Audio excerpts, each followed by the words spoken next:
Good afternoon and welcome to the second part of the DepEd Computerization Program Adoption Adobe Enablement Sessions for the Department of Education. We're glad to see you all again, whether you're on Microsoft Teams, on Facebook, or on YouTube. I'm Gerard Atienza and I will be your host for today. We are very thrilled to see all of you here, and we hope for the next hour you'll be able to learn new insights on Adobe Creative Cloud. Before we start, let us put ourselves in God's holy presence as we join and recite a prayer.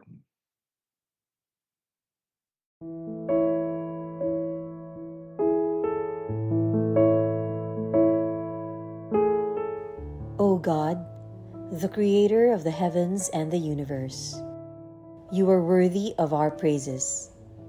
In you alone we pray and submit ourselves, for we are nothing without you.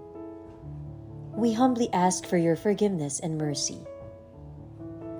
Dear Lord, we gather here today with the intent of doing good in thy name. Guide us to the right path. May our efforts be blessed with insight, understanding, wisdom, and respect for all. May our deep faith in you give us strength to act honestly and well in all matters before us. Amen. Once again, good afternoon and welcome to the DCP Adoption Adobe Enablement Sessions for DepEd. This two-part virtual event, organized by the Information and Communications Technology Service in partnership with Adobe, forms part of the DepEd Computerization Program Adoption Initiative. Yes, on last Tuesday, April 8th, we discussed about Adobe Acrobat and how it can help you improve your productivity.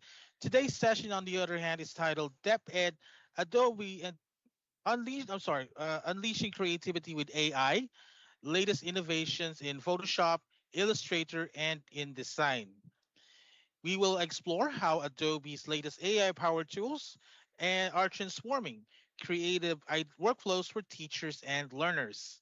We will cover innovations in Illustrator for precision and speed, Photoshop for generative design, and Adobe InDesign for compelling content creation and streamlined layouts and publishing with real world applications in the arts and design track. Let us make the most of this session and see how artificial intelligence and the and the solutions integrated into Adobe apps can empower creativity in education. While we expect that everyone in Teams has already signed up, we welcome all those in Facebook and YouTube who are watching right now to register for the event. Kindly scan the QR code on your screen or type the bit.ly address that will redirect you to our online registration form. Plus, if you are a debit personnel in the central office, in the regional office, in the schools division office, or a teacher or a learner in the arts and design track, and have an active deped.gov.ph email address, you are qualified to be issued an Adobe license, which will give you access to the majority of applications and services that form part of Adobe Creative Cloud. And that includes Photoshop, Illustrator, InDesign, and Acrobat, among others. Please sign up. It's bit.ly/deped Adobe for Arts sign up. You may scan the QR code or you may type in the bit.ly link on your screen. We'll give you 1 minute to sign up and thank you for your cooperation.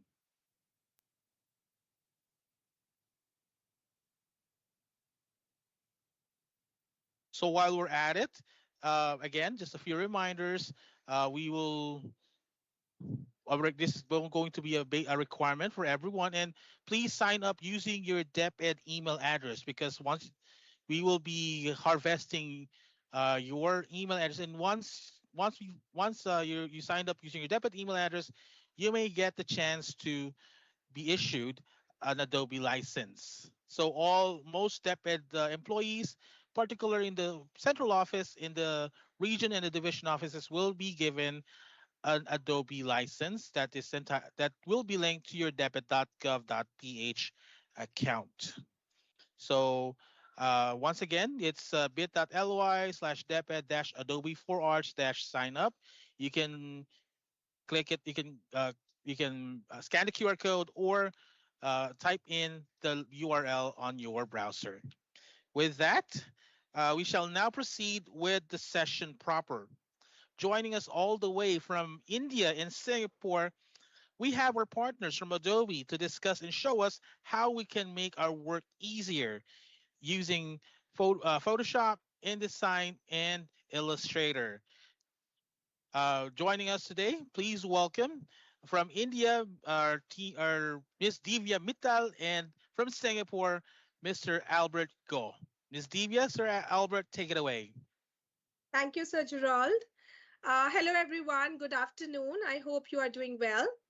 As Gerald mentioned, my name is Divya Mittal, and I am here as a Customer Success Manager at Adobe, working closely with the education institutes like DEPED so that we can support you with creativity and digital skills in the classroom.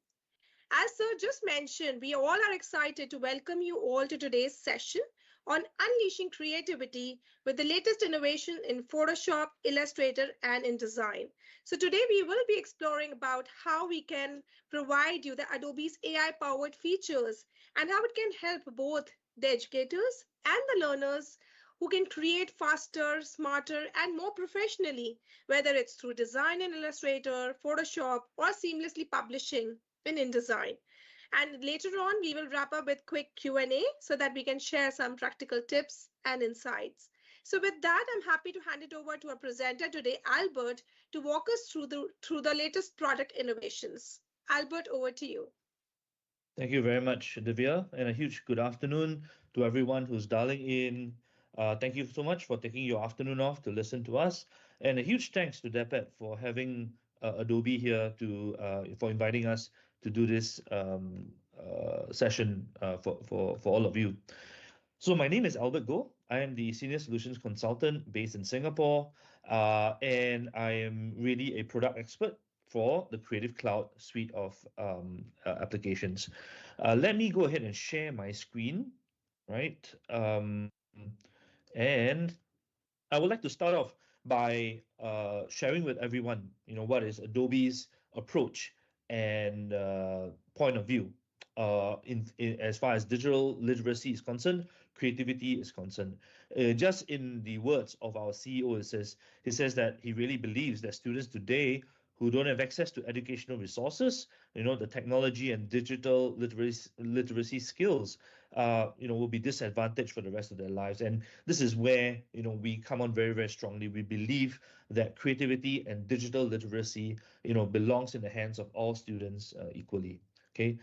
So as such, we are here really to provide the digital tools to help to facilitate, right, and foster and cultivate the creative mindset that can help bridge the skills gap that's going to be really, really important in time to come, when all the young people of today are going to become young adults and going to become productive people in the workforce later on in life, right? So we have digital tools and skills, and it's also important across all disciplines that the digital tools and skills permeate, right, all throughout the different types of learning journeys.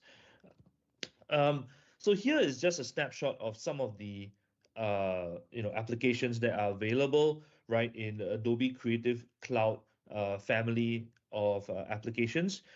Certainly, we don't have the time to cover everything today. We will be covering on Photoshop, Adobe Illustrator, and InDesign.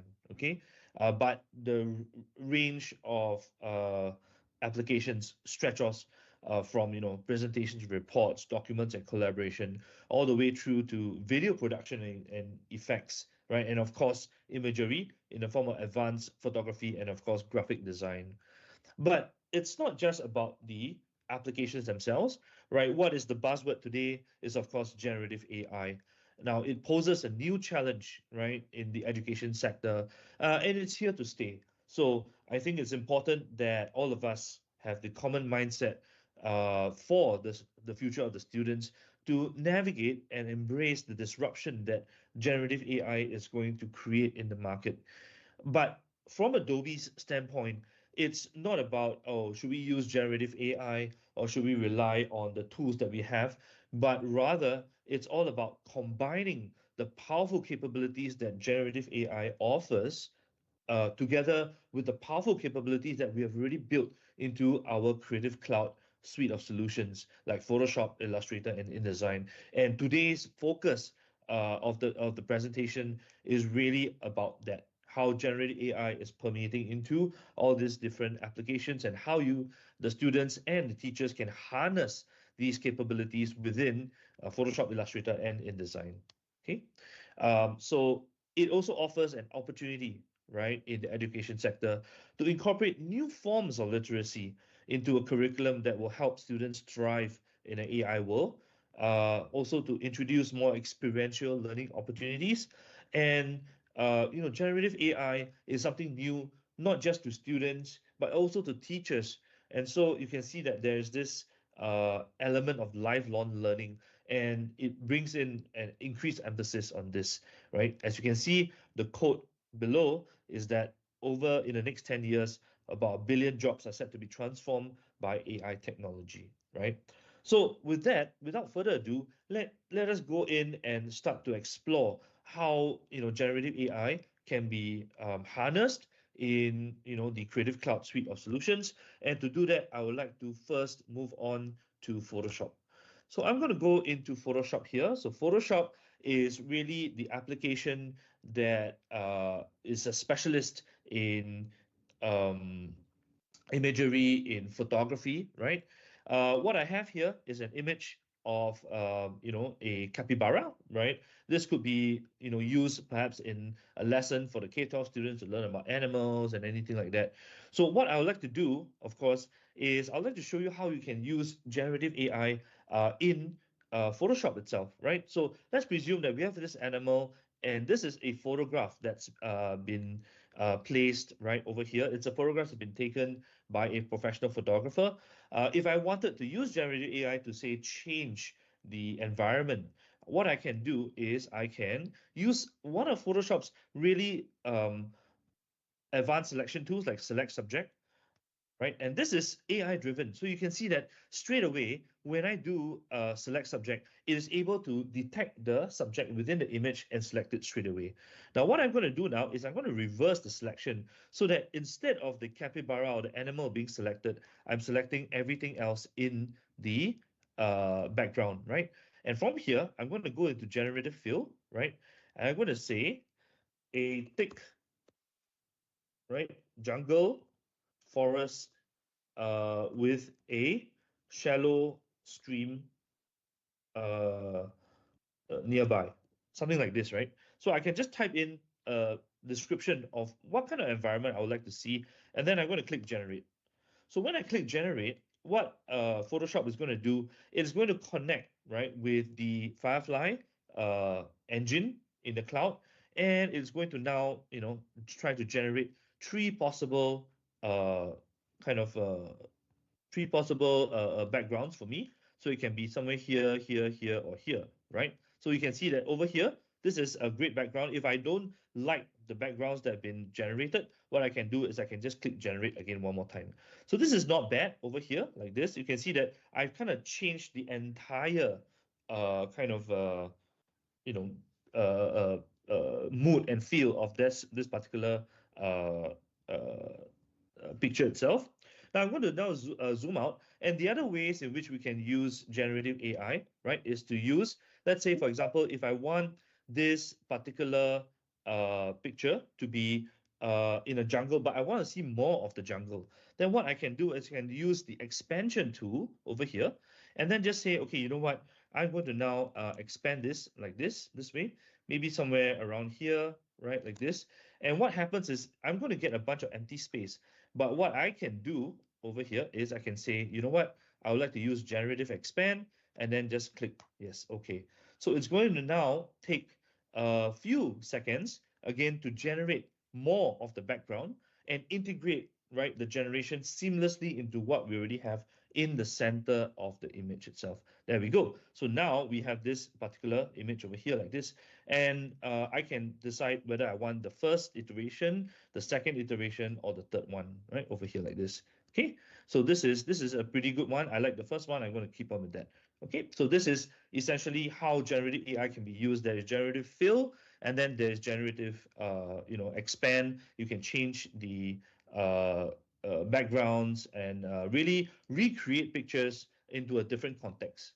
Now, the other thing that we would like to do, of course, is sometimes we like to use generative AI to touch up certain pictures, right? So one of the pictures that we want to touch up, for example, could be something like this. If you have an image like this, then it is going to be a little troublesome to use generative AI to go and fill in all the different wires inside. It's going to be really, really tedious. To help you out in this, what we have done is we have come up with this new tool called the remove tool. If I click on the remove tool, I can go in, right, and turn generative AI on over here. And I can say find distractions, wires, and cables. So when I click on it, it is now going to work with the large language model or Firefly in the cloud to detect what kind of distractions are available in the picture, and then remove them completely. So just a few seconds, you will see that this image should be quite easily cleaned up. And yeah, there we go. So this image is now easily cleaned up just like that, right? With wires and cables just removed. It doesn't have to be wires and cables. So over here, you can see over here that I do have an image with a photographer, right, in the foreground and some people in the background. Now, how many times have we all kind of experienced this? We have a really nice picture of the sky. You want to take a picture there. However, there are people in the background, right? So what I can now do is I can say, okay, you know what? I want to find distractions with generative AI on, but in this case, I want to say people. So I'm going to find people, and now it is after finding people is now going to say, I'm going to detect the people inside here, right over here, and then what I can now do is I can say, you know what? I want to keep this person inside here, right? So I'm going to say this person is inside here. Let's take this person away, right? So you can see that there is a little halo around the people that have been detected, right? Like this. So I'm going to now say I want the foreground person, but I don't want anybody else over here. You can see that now this has been selected, this has been selected, and all I have to do now is to click yes, okay, and it will now try to remove whatever has now been selected, leaving only this photographer down there, right? So just give it a few seconds, and then it should remove all the distracting elements of the people inside here, and there we go, like that. All right, so this is how we can use generative AI to kind of fill in and touch up certain distractions within the images. All right, so you've seen me use generative AI, right, over here. Now, the thing is, especially if I go back over to here, right, you can see that there is this little thing here called CR, right? So what is CR? Now, CR is content credentials, right? Now, content credentials really is like like an audit trail for how this image was actually created, right? In Photoshop, we have the ability to kind of take content credentials and turn it on. So you can go to Windows inside here and then go over to content credentials beta. Now, if I click on this, it will open this one up. So it's actually the same shortcut over here, right? And then, over here, you can say under settings, I can see all different edits and connected accounts. I can turn this on so that what happens is when I export this as a JPEG image, right, then I'll be able to see like how this image was actually created, right? How do I do that? It's very simple.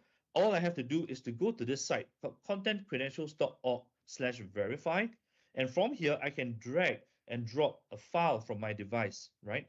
So if I have this itself, right, content credentials turned on, and I export this as a JPEG document, then I will be able to take this and drop it in to here, and it should tell me, right, how this image was actually created, right?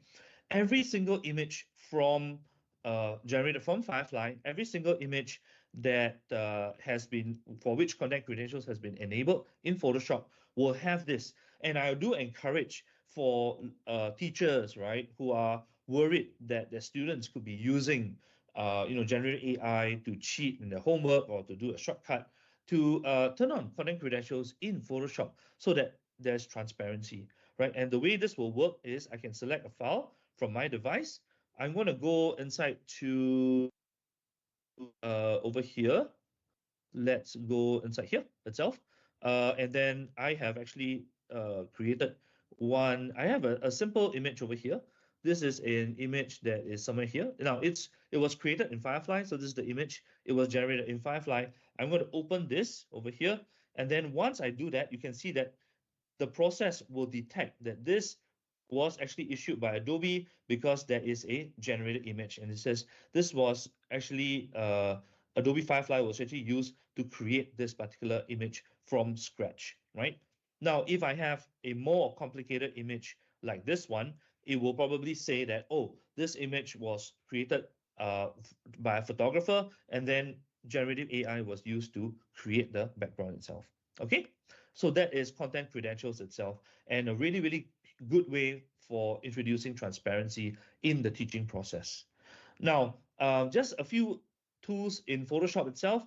I'd like to go through some of the selection tools in Photoshop. Photoshop is really a master at selection, right? So, for example, if I have an image like this, and I would like to select the foreground, right, person from the background. Earlier on, you saw me use, right, the shortcut called select subject. Okay, now it's a shortcut. If I click select subject, you can see that, oh, you know what, the person has actually been selected already, right? However, oh, I'm so sorry about that. However, what you will see is that the earlier selection was just a capybara, right? It had short fur, but this girl has long hair. And so this is going to be a little bit more complex. So I'd like to show you how Photoshop, an application like Photoshop deals with that. I'm going to go inside and say select and mask. And if you go select and mask, it will now remove the background out of this image temporarily. I can now go in, right? And you can see that as I go into the hair, there are some green color spills inside here. Just to show you what the mask is actually going to look like, it looks kind of like this. So it's not bad, but it is not perfect because we do have pieces of green over here. Now, this is where the advanced selection tools of Photoshop come in. All I have to do is to go over here to refine, right over here. And then with this itself, all I need to do is to say, okay, if I want to keep certain objects, you can see that it's very tiny here, but the center of this particular cursor, right, is now going to be placed on her hair. If I were to now click on this, you see it removes the green very, very quickly like that. And if I click on this, it removes the green. It removes the green like that very, very, very quickly. And it's a really easy way to actually go in and just simply do this. So I'm going to now just click. It's just one click itself. Now it's creating a bit of holes over here. Don't worry, I'll be able to fix this in just a quick minute. I'm going to do this over here, do this, and then do this like that. So you can see the green is gradually disappearing. Now, how do I fix? Let me just do one last one here. How do I fix the hair where you have holes inside here? This looks a bit unnatural. Go back to the earlier one, and with a smaller brush, just simply go in and fill in the rest like that. There we go. So this is nice, this is nice.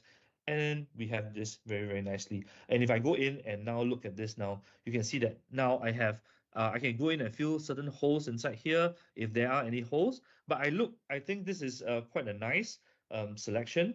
The last thing I can actually do is to go in and say decontaminate colors over here. Now you can see there's a little bit of a green halo. This is natural from the effects of removing the earlier background. But if I click decontaminate colors right over here at the bottom right hand corner, you can see that now the orange color comes back in. Okay, and all I have to do now is I can say output to new layer with layer mask, and I can say okay, like this. And now this entire picture has got a transparent background. I can now put in a background image, and this person would now be able to be composited against a completely different background. Okay, So this is the selection tools, very, very useful and very, very important when handling images, right? Especially complex images like this. Last thing I want to show you, of course, is that when you have objects like this, you cannot do select subject. Well, you can, but there's one other way in which you can customize the way in which you select certain objects itself. And one way is this. If I click on this and hold, you can see that there's an object selection tool over here. I can just go up to object selection tool.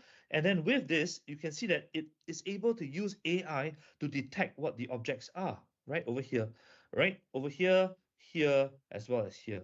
So I can select this, of course. I can select this. I can hold on the shift key, select this, right? And it's now going to select both objects over here. Now, this is where it becomes interesting because this shoe has got a little loop over here.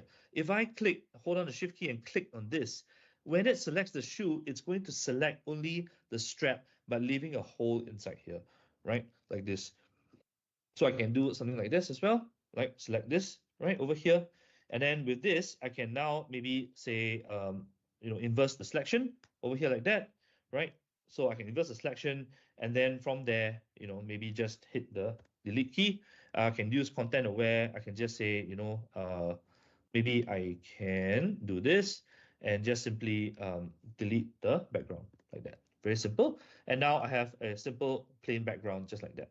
So very, very simple and very easy. And these are some of the selection tools that we have. Very, very important tool to use in Photoshop. Okay. So now, once I have done this, what I can now do is, of course, we are always a fan of, helping not just the teachers to do great work like this, the students to do great work like this, but to enable student-teacher collaboration, right? One of the ways in which we can enable student-teacher collaboration, of course, is this. So if I go inside here, right, over here like this, I can save this as a cloud document, first of all. So I can go over here, say file, right? Save as. Okay, I can save now this one as a cloud document, and I can save this one as maybe I can say, dev app, right? Underscore capybara demo. Okay, like this. And from here, I can just say save. So now this is going to be a cloud document, and I know this is a cloud document because there's a cloud icon over here. What does it mean when it's a cloud document? Very simple. It's just like your Google Docs and Google Sheets. It is hosted in the cloud, open in the cloud through the application. So Photoshop right now is more like a window. You are looking at a cloud document that's hosted in the cloud, but Photoshop is more like a window, right? Like this. So what I can now do is I can say, you know what? I want to share this particular file, right? And now I can invite, right, my collaborators to edit itself. And this is possible because this is a cloud document. So what I can do is maybe I can add my good colleague itself, Nelson, right? And I say, let's collaborate and edit this document, right? Like this, I can invite to edit over here like this. So students can do this with their teachers so that the teachers can actually open the Photoshop file directly from the cloud, look at what the students have done, provide some feedback itself, and then, maybe do some notes or annotations over here like that. Okay, and this is how students can collaborate with one another, and this is how teachers and students can collaborate with one another as well using the cloud documents. The other way in which you can do that is to use Creative Cloud libraries. So I'm going to go to Window over here and just open this thing called Libraries, right? Libraries. So I'm going to click Libraries, and this is the icon for libraries, right?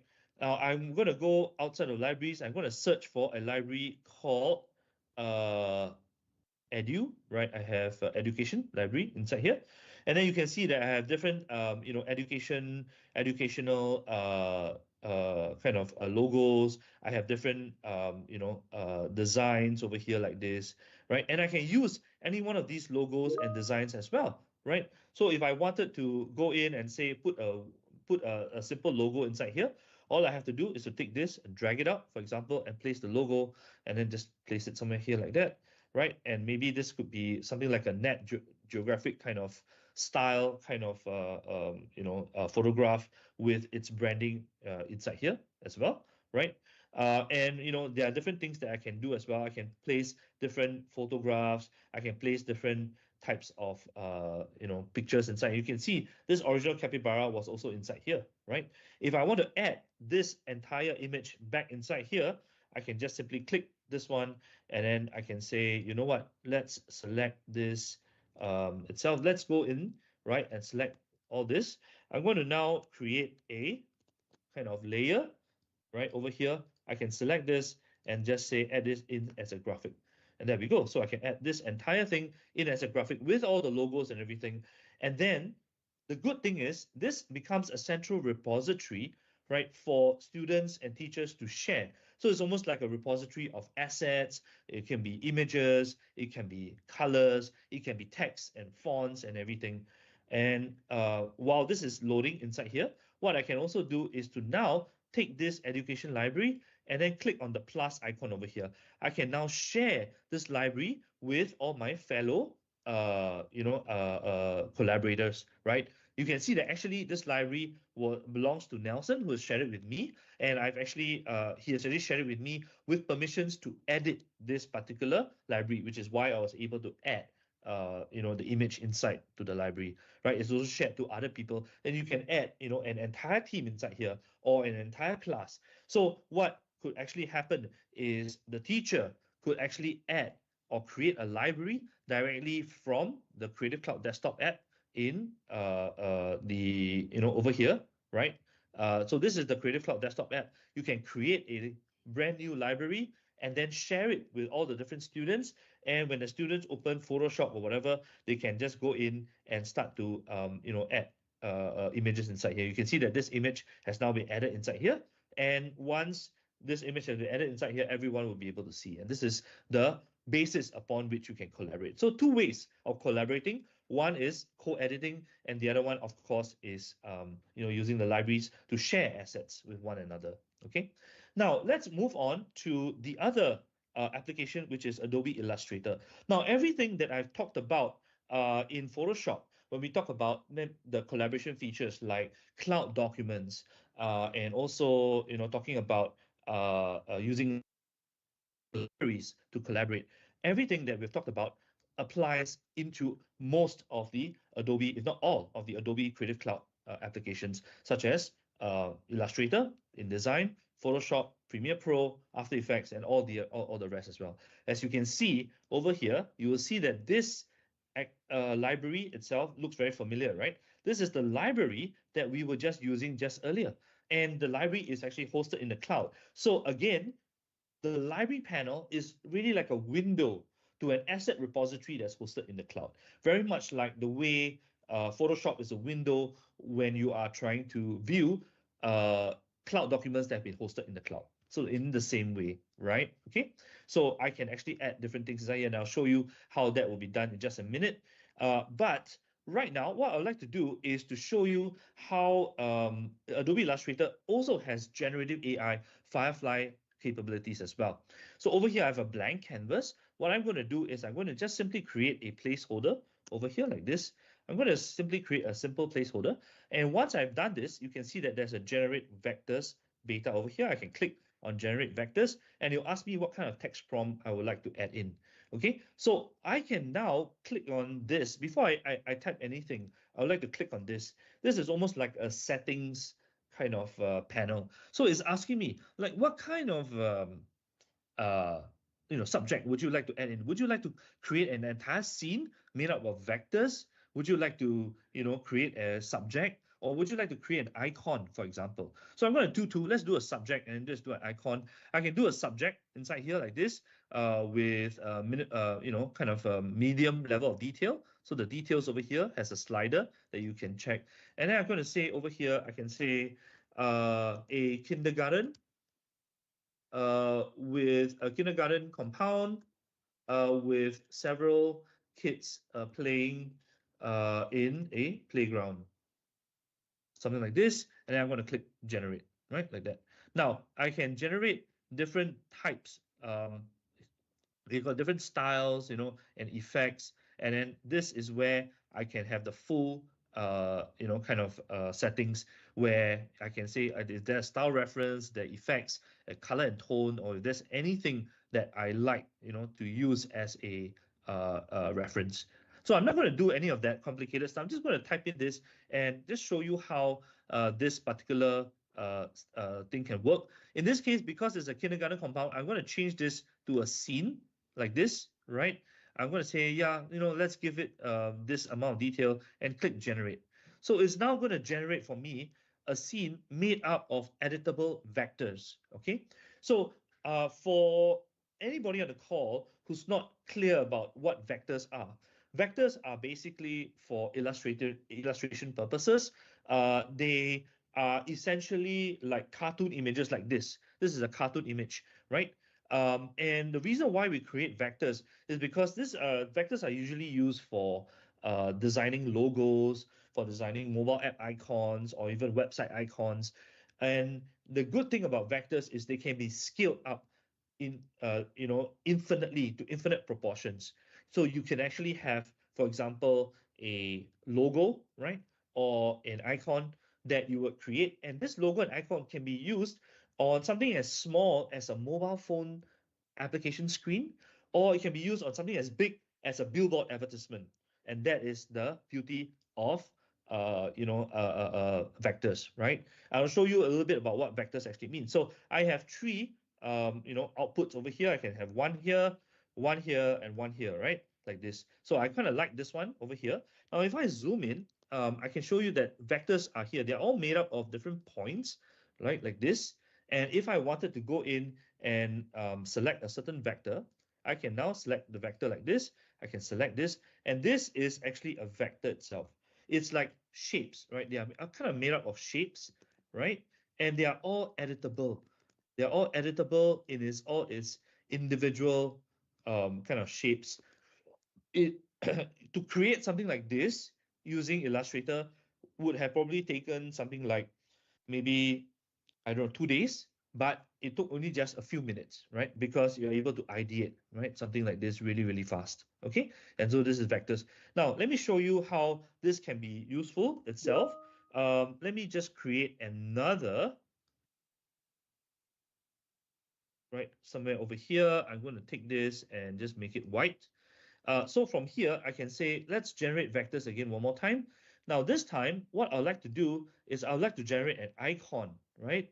And to generate an icon, I would just type in something like, for example, maybe a graduation, right? Cap icon, right? A graduation cap icon like this. So it's very simple. It's an icon. It's a graduation cap icon. I want it to be simple, right? Over here. And so I'm going to click generate like this. So when I generate icons, it's going to be different from this. I don't need to generate an entire picture. It's just a simple icon, right? Now you can see that the three images are being generated right down here. Okay. And from here, all right, we can see that there we go, graduation cap icon, one over here, one over here, and one over here. So something like this would really be quite nice, right? And it's really, really simple. This will be used as a mobile app icon, or maybe a kind of maybe a branding kind of icon. Now, the last thing I want to show you, of course, is this.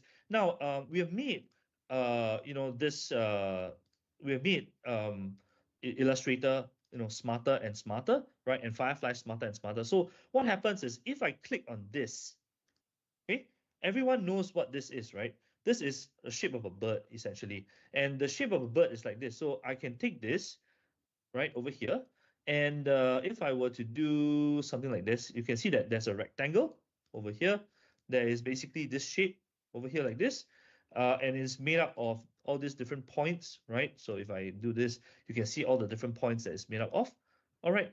And then we have this, right? And then just certain shapes and lines, and that's it. So that's basically what this is. So what I can do over here, select this, and without doing anything, I can just say Gen Shape Fill, right? Like this. And without typing anything, I can just simply click Generate.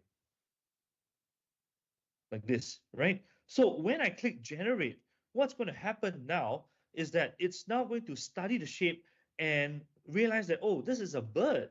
right? So Illustrator understands that this shape is a bird. And when it starts to create the vector shapes, it's going to create more complicated vector shapes inside it. Just give it a few seconds, and there we go. So something like this, and something like this as well. Okay, like that. So, I can basically go inside here, and from here, if I were to select this, this is where the vector shapes inside here are so complicated. It's so realistic, right?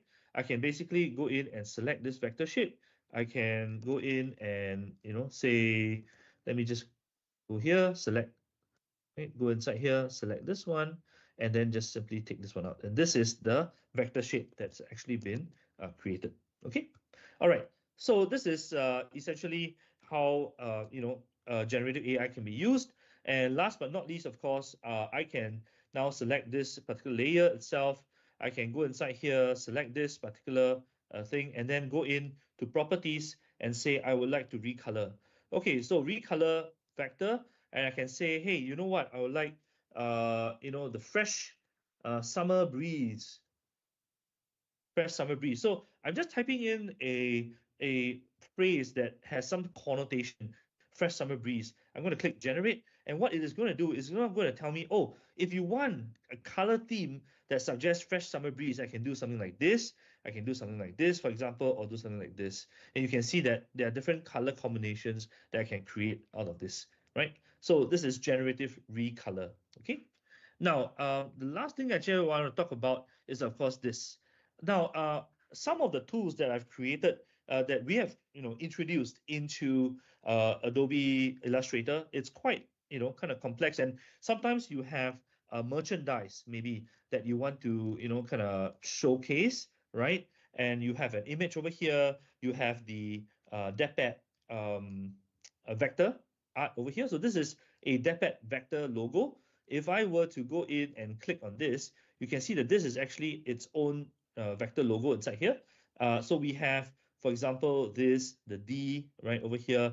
I have the O inside here. I have the D inside here. I have the E inside here itself, right? And maybe the E inside here. So this is all made up of all the different kind of logos and vector art, even this one as well, right? It's its own separate vector art. Okay, great. So what I want to do is I want to place this logo on this, but I would like it to look realistic, right? So what I can now do is I can select this entire object, shift select this, right? Picture itself, and then go over to create mockup.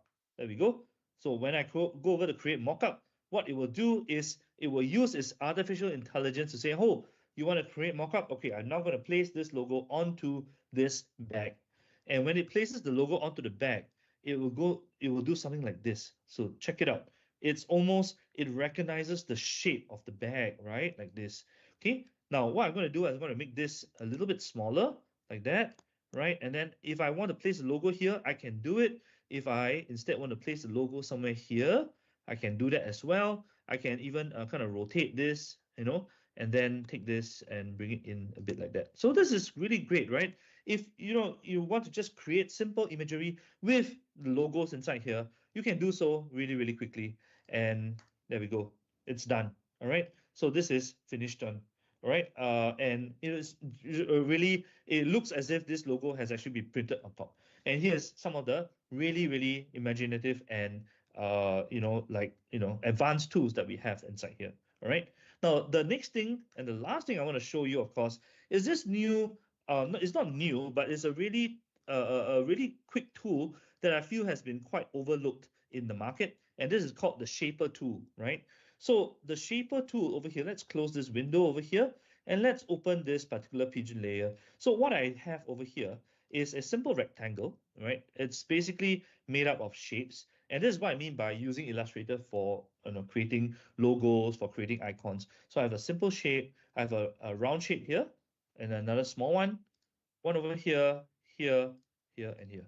That's it, right? So this is basically, how this thing has been created, right? It's a very simple shape. Now we don't know what this actually is at this point in time. So what I want to do right now is I would like to go in, right, to this tool called the Shaper tool. The Shaper tool is this tool over here with a kind of like a circle and a pencil. So with this shaper tool, what I can do now is I can do this. I can say, you know what, if there are parts of this particular shape I don't like, I can go in and just, get rid of this. I can say, okay, get rid of this. For example, I want to get rid of this. Okay, cool. I want to get rid of this one here. All right, great. I can get rid of this, right? So somewhere around here, I can get rid of this. For example, I can get rid of this, right? And I can get rid of this. And then now, suddenly, all I have is this, like that. So I can simply create an icon of this really, really quickly, right? Just by using the shaper tool. And because it's made up of different shapes. And design professionals will tell you when you create logos and when you create different shapes like this, it's always based on primary shapes. Now, what else can I do with this? I can now select this, right? Go into libraries. And remember just now in the libraries, we had opened this. So now in Illustrator, I can now take this library and then simply, add a color inside here and just apply the color inside here like this. So it's done. So I have a color inside here that's been applied to this. And this is how I can use libraries to harness the libraries, but use the tools within Illustrator as well, like that. Okay, and this is the shaper tool. Really overlooked tool. It's been around for a number of years, but I think many teachers, maybe many professionals don't know about it. And I made it my personal mission to try to evangelize this tool because I think it's really, really great. Okay. All right. So now the next thing I can do, of course, is go back to the other third application, which is really InDesign. Okay, we have 15 minutes left, so I'll just take the next 5 or to 8 minutes to talk a little bit about InDesign. So InDesign really is a tool for printing, right? It's a tool for printing, and you can see over here that the way the tool works, it works in terms of pages. I have a demo asset over here. I have one page right at the top. I have certain layouts inside here like this, and certain layouts inside here like this. Okay, and this is a tool that's been used for a longest time. In fact, it is one of the oldest tools, but most advanced tools within the Creative Cloud family, right, of creative tools itself. Now, what we have done is, of course, we do not want Adobe InDesign to be left out in the cold.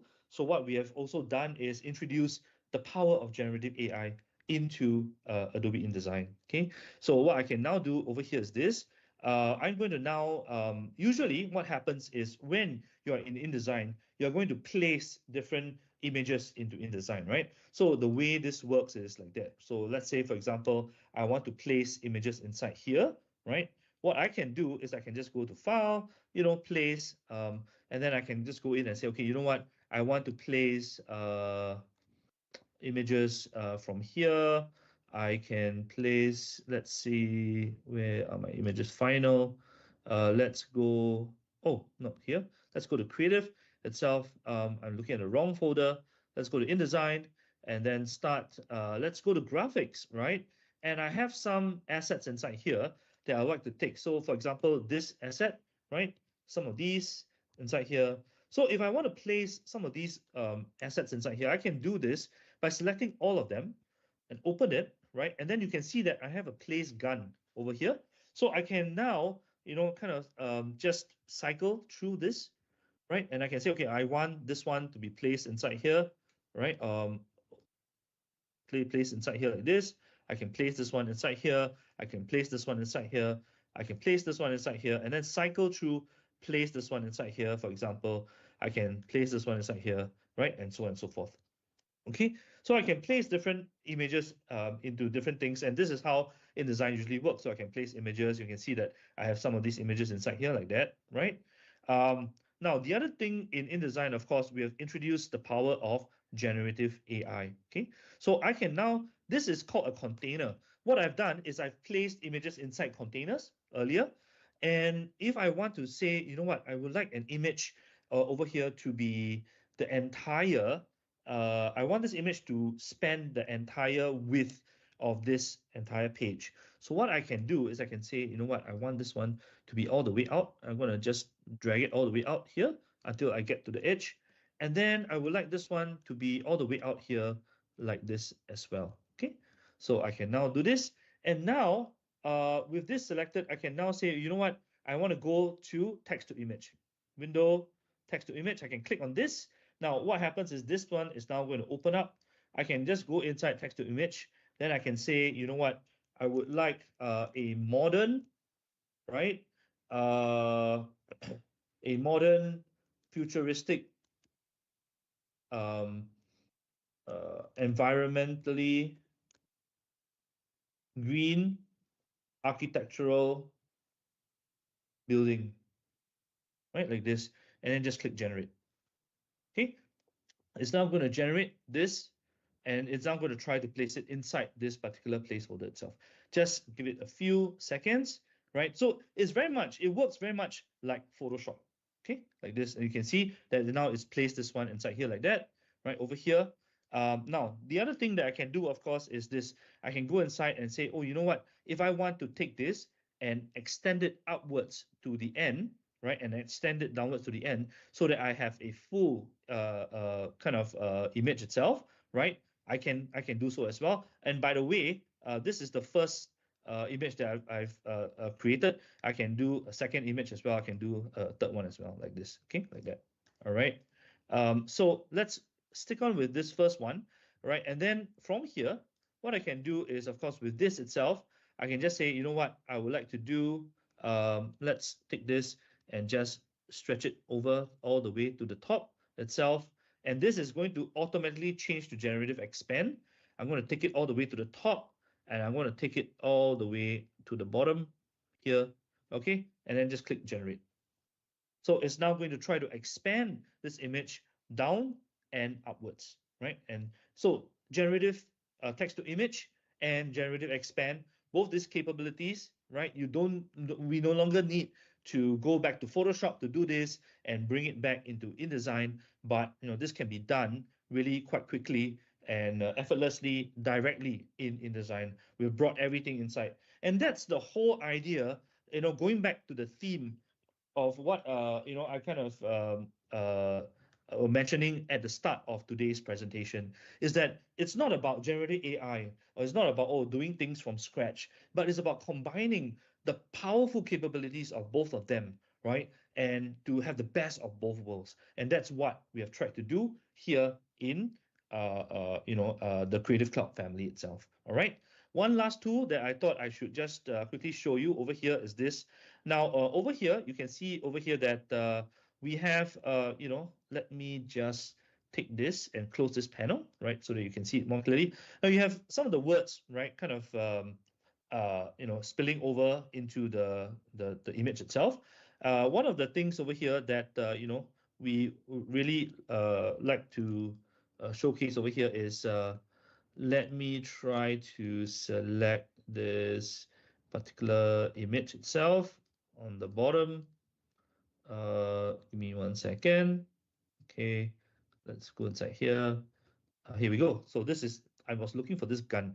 So I can select this over here, all right? And if I want this word to flow around, right, this particular shape, okay? So this is just a shape, it's an image itself. It can be a JPEG, whatever. It will be able to detect what is the foreground subject and what is the background. So I'm going to go over here to Window, and you can see Text Wrap. So Text Wrap icon is actually this one here, right? This one here, which is basically a bunch of tools right over here. But if you want to know which one is Text Wrap, just go over here to Text Wrap, and it will open up this Text Wrap itself. I can now select this over here, right? And you can see it's starting to text wrap around the borders of this particular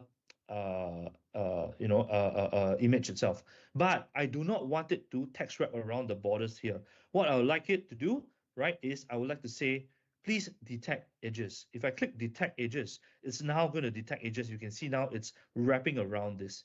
Now, if you think this is a little bit too close, what we can do is we can increase the number of pixels around the edge that has been detected. So I can do something like this, increase the number of edges, and you can see that there's a little fine line that's coming up inside here. You can see that, a little fine line that's now creating over here. Now, if I take this to 5, or if I take this to even say 10, for example, right? 10, it's creating a little bit more space, and it's making this a little nicer. Okay, So this essentially is the text wrap portion. I thought this was a really, really cool tool that people will always need to have in application like InDesign. Okay. All right, so now back over here with that, I kind of covered quite a few things. I would like to just show you this particular, back to this slide, and wrap up the generative AI opportunity, right, in the education sector to incorporate new forms of literacy into curriculum that will help students thrive in the AI world, right? More experiential learning opportunities, and of course, AI being new and will continue to be new for many people because it is constantly evolving. To increase emphasis on lifelong learning for both the teachers as well as the students. We have incorporated generative AI into the various different Creative Cloud applications, right? We have also incorporated the ability to collaborate within the Creative Cloud applications. And so there's generative AI capabilities, there's sharing capabilities in the form of cloud documents, right? Being able to save documents in the cloud, as well as being able to share assets through the Creative Cloud libraries. Okay. And with that, I'd like to thank you for your time. I hope today's presentation and demo has been really insightful and interesting to everyone who's watching. I'd like to now hand you back over to my colleague, Divya. Divya, back over to you, and I'll stop sharing my screen. Sure. Thank you. Thank you so much, Albert, for the insightful sessions. And I can see a couple of good comments on the chat. They really loved it, the presentation, the softwares. The question that we have last that I can see on the screen, Albert, is does the logo being generated in Illustrator are unique and not prone to copyright? I'm sorry for that. Yeah. Albert, you're on mute. Yeah, I know. No. That's a really, really good question. The powerful features of Firefly and the unique features of Firefly really is such that when you generate something in Firefly, be it an image or a logo or anything, it is always going to be generating something that is non-IP protected, right? So that means it will never infringe on other anybody else's copyright or intellectual property. And that is unique about Firefly because the data set that is used to train Firefly, right, as a large language model is actually Adobe stock, which consists of about 450 million worth of high value, high quality pre-licensed assets, right? Pre-licensed in a sense that the assets inside there have been contributed by professional videographers, professional photographers, professional designers, and so forth. So they have willingly allowed their assets to be licensed, and that's how Adobe is actually unique in the marketplace. And I believe currently the only one in the marketplace that is able to make this really, really clear. Really great question. Yeah. Thanks, Albert. For the certificates, I think Sir Gerald can answer that. Do they have certificates or not? Gerald, you're not audible. Yeah, sorry about that, Divya. So, to those who are asking about whether they will be issued certificates, as discussed, you will be required to sign up to register for this session as well as to answer our post evaluation sessions, the link of which will be delivered to you after this question and answer. So again, just in case, just for those who have not yet registered, I'll give everyone else the opportunity to sign up again. So I'll allow me to flash the link for the sign up. So you need to scan the QR code. First, you need to scan the QR code to sign up. That's or go to your browser and type in bit.ly/deped dash Adobe for Arts dash sign up. So once again, that's bit.ly/deped dash Adobe for Arts dash sign up, or you can scan the QR code on your screen. Then afterward, after this question and answer, which we'll take a cue from Divya, we'll flash in the evaluation form which you must answer, and you must complete both forms for you to receive a certificate from Adobe.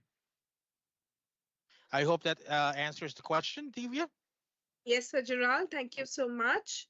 Another question that we have, Albert, can we register the AI generated logo and picture as our own? Yes, the anything that is generated, right, by in this case, using the license of DepEd will actually belong to the license holder. In this case, would be DepEd itself, right? So, or the school itself that generated the logo. Anything that's generated does not belong to Adobe. Okay, it belongs to the user who generates that. All right, but the user, of course, is having a license from DepEd, so that belongs to Department of Education. Adobe does not claim ownership on anything that's been generated in Firefly, be it Photoshop, Illustrator, or InDesign, or whatever. I have another question on the chat thread, which is way better between using Photoshop on the web and the installed desktop app. Well, I think better is a very subjective term.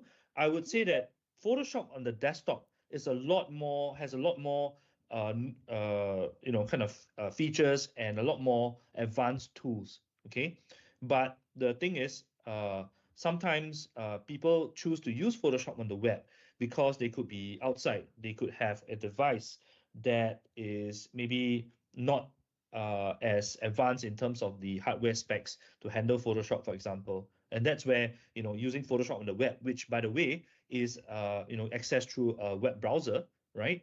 So you have the capabilities of the power of Photoshop and the capabilities of Photoshop at your fingertips without actually needing anything to be installed, just using a web browser. And that's the convenience of it. But I would say some of the selection tools within Photoshop desktop are not available in Photoshop on the web. So if you already have Photoshop on the desktop, I would recommend that you just continue to use that. Let's look at some of the, is the latest,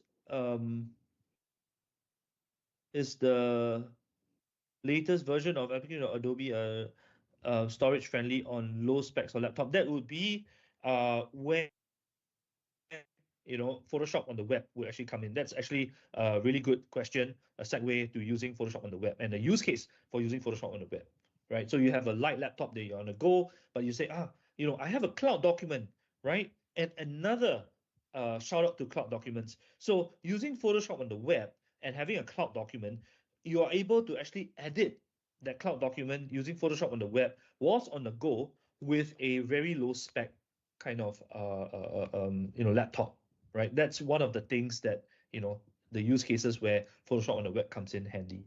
Okay. Yeah, I think so far the rest are all uh, for evaluation questions. The link, which I think Divya has already provided. And just to shout out, my colleague Nelson has placed the hardware system requirements for Photoshop desktop in the chat thread as well. So if anybody wishes to do a quick reference, just click on the link and you will have that available. Similar links are also available. Actually, doing a quick search will suffice for Illustrator, Premiere Pro, InDesign, and all the other Creative Cloud applications as well. All easily found, just a simple Google search. So, go ahead and find out about this. Yeah. I don't think there are any more questions so far. Yeah. If you have any other questions, you can put it on chat. And meanwhile, I'll pass it on to Sir Gerald because he will be sharing with you the evaluation form, and after which you can get your certificates. So, Sir Gerald, over to you.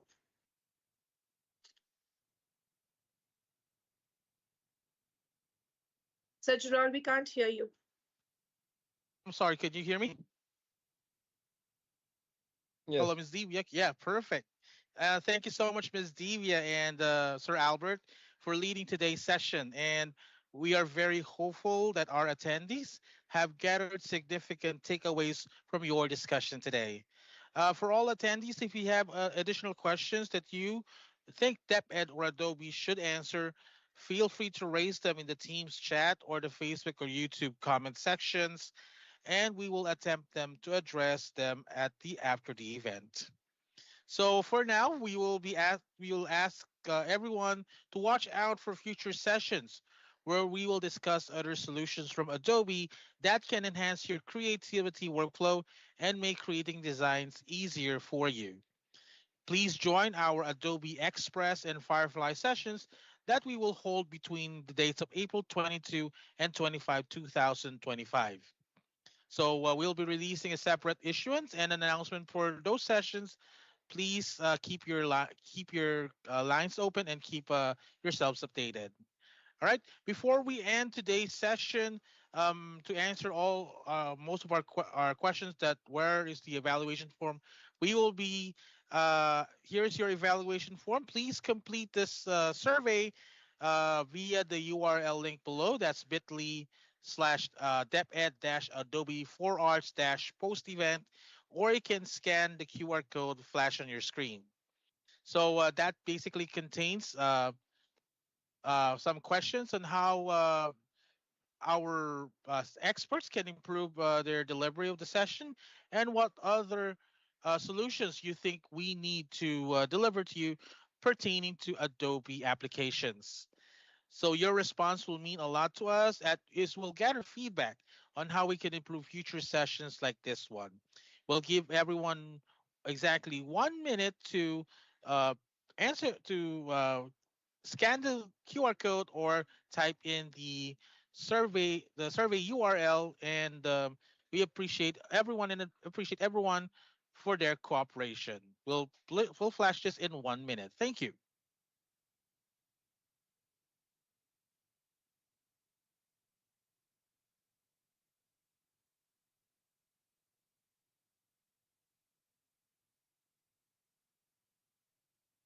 Again, for those who have questions on um, the on with related to Adobe InDesign, Photoshop, or Illustrator, you can post them on our Facebook chat or YouTube comment section, and we will be answering them as soon as we go.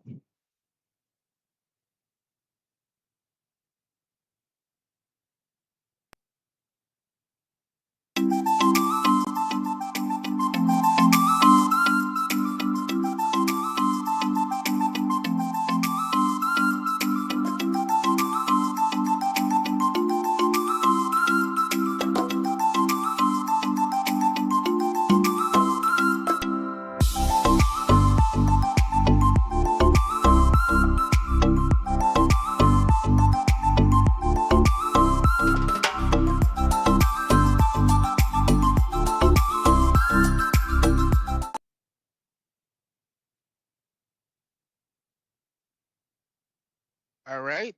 So once again, this is our post-event evaluation, and at this juncture, this concludes today's session.